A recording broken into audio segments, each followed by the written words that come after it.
Denny's is a huge restaurant chain with locations all over the world. I'm just a guy who reverse engineers nostalgia on YouTube. So it seems crazy to take something that they created, rebrand it, and call it my own. But that's just what I'm gonna do.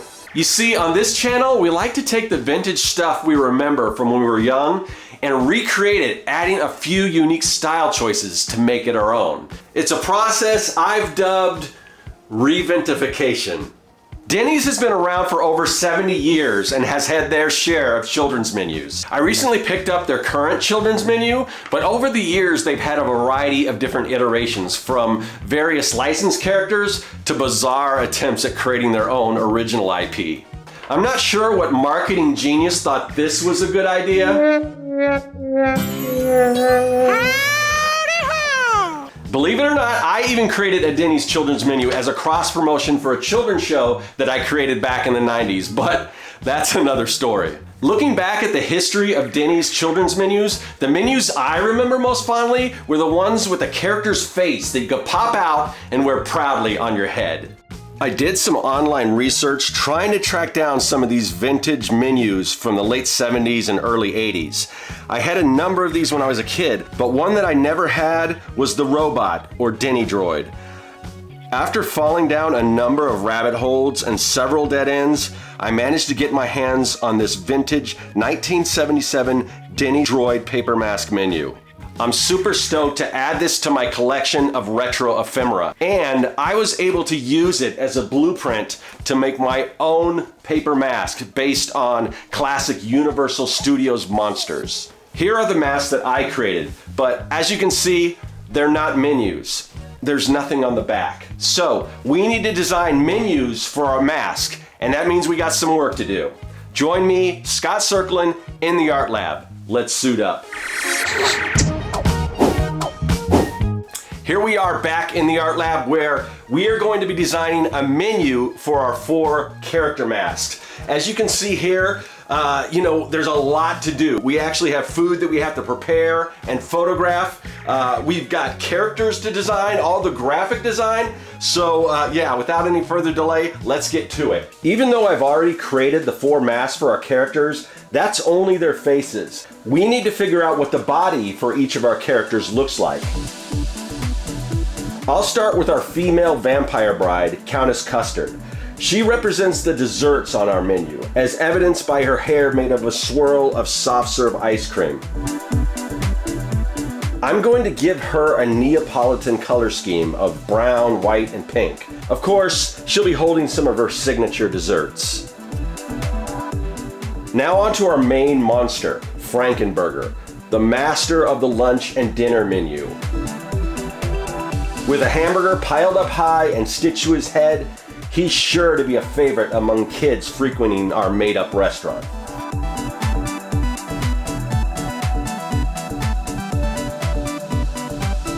What's your favorite fast food or diner mascot character? Let me know by leaving a comment.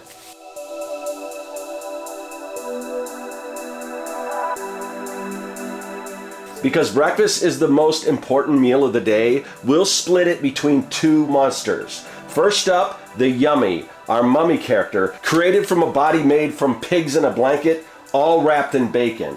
One of my more genius mad inventions, if I say so myself. It's funny how the bacon has the same color palette as the Neapolitan ice cream. I didn't anticipate that, but I kind of like it.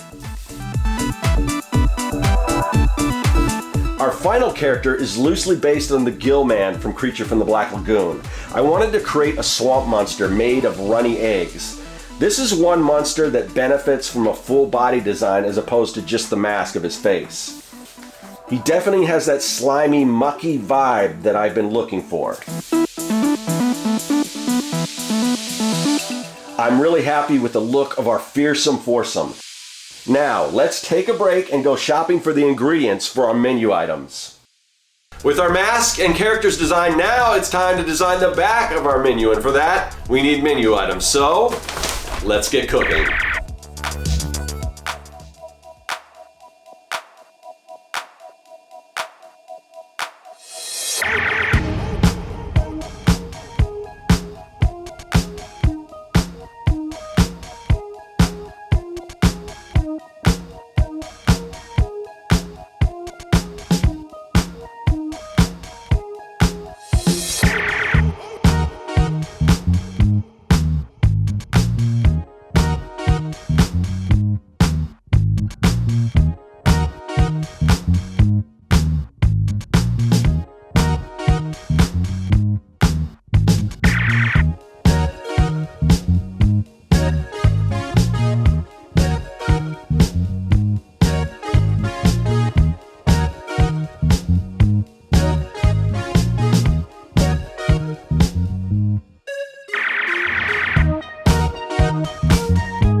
We've prepared all of our dishes, photographed them. Now it's time to take those photos into Photoshop for some retouching.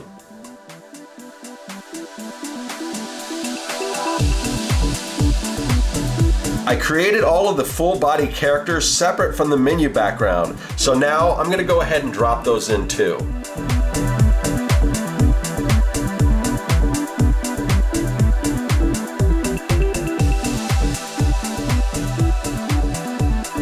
We'll drop in the food photos and set the type for our menu descriptions.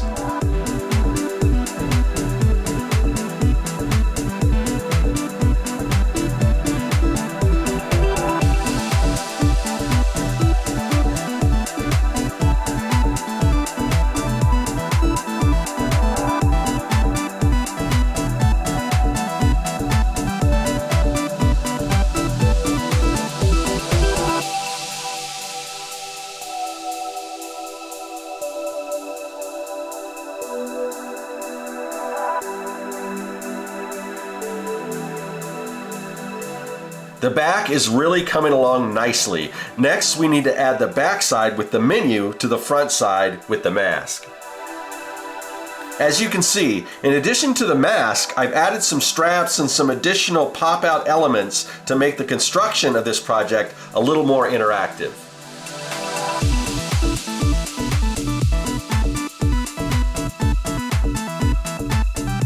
I've uploaded a template and SVG files for cutting the mask out on your Cricut to my Patreon under the paper mask post. If you're subscribed to my newsletter, you'll be getting a template as well as future freebies, plus my Comic Maker Starter Kit, packed with fonts, brushes, and additional resources for making comics. With our design completed, it's time to print out both sides of our menu and cut it out on a Cricut machine, or just use a pair of scissors.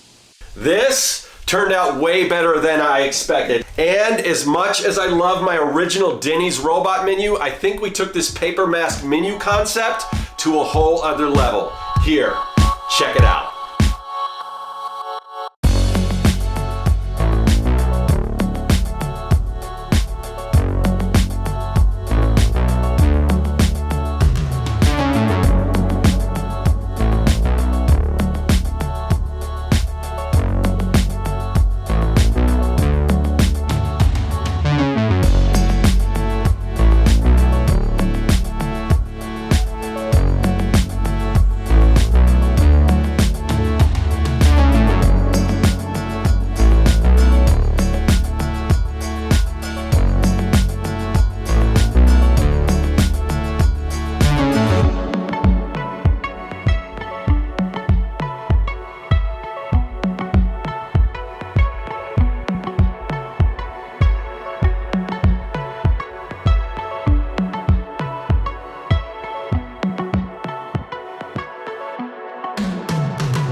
This one was a personal one for me, but I hope you enjoyed watching the process as much as I enjoyed making it.